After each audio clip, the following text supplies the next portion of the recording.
रूस और यूक्रेन के बीच में चल रहे युद्ध में भले ही भारत खुलकर सामने नहीं आ रहा हो, भारत ने अभी तक किसी भी देश का खुलकर समर्थन नहीं किया है, लेकिन भारत जरूर चाहता है कि ये युद्ध जल्द से जल्द समाप्त हो जाए। क्योंकि भले ही इस युद्ध में यूक्रेन को काफ़ी नुकसान हो रहा हो और रसिया अच्छी पोजीशन में हो, लेकिन उससे इनडायरेक्टली नुकसान भारत को ही होगा। क्योंकि आज भी भारत यूक्रेन से उतने हथियार नहीं लेता जितने कि रसिया से लेता है, और रसिया पर यूरोपियन कंट्रीज़ और अमेरिका का लगातार जो सैंक्शंस लगाए जा रहे हैं, इससे रसिया की आर्थिक इकनॉमी बहुत ख़राब हो जाएगी और रसिया काफ़ी हद तक परेशान हो जाएगा। और इस युद्ध को अगर लंबा चलता है तो इसमें रसिया भारत को जो ज़रूरी सामान, खासकर मिलिट्री इक्विपमेंट प्रोवाइड करता है, उसकी भी सप्लाई में काफ़ी हद तक बाधा पहुंचेगी। आपको बता दें कि भारत आज भी रूस से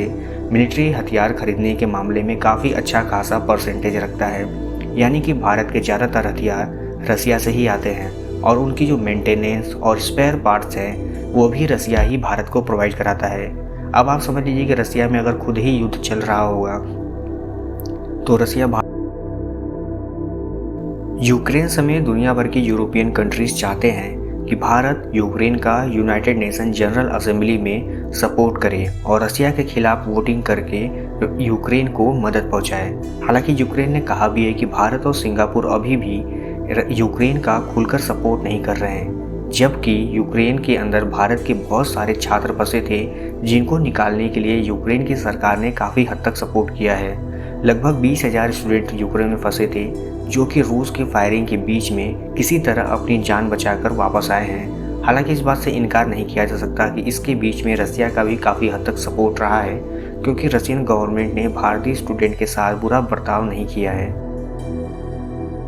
लेकिन इस बात से इनकार तो किया नहीं जा सकता कि भारत की जो डिपेंडेंसी है रसिया के ऊपर, खासकर मिलिट्री इक्विपमेंट को लेकर, और रसिया के ऊपर आए दिन जो लगातार सैंक्शंस लग रहे हैं, और इन प्रतिबंधों के कारण रसिया बहुत हद तक अपने आप में परेशान हो जाएगा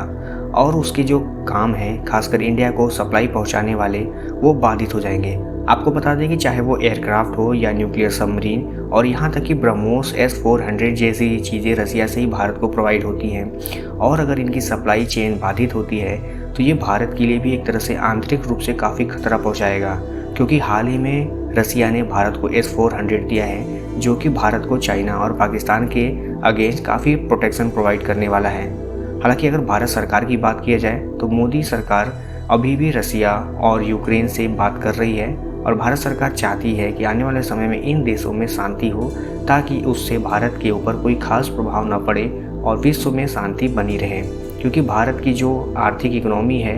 वह बहुत हद तक रसिया के ऊपर डिपेंड करती है, और रसिया में अगर इस तरह की सैंक्शंस लगते हैं तो वो महंगाई की शक्ल में भारत के ऊपर भी दिखाई देगा।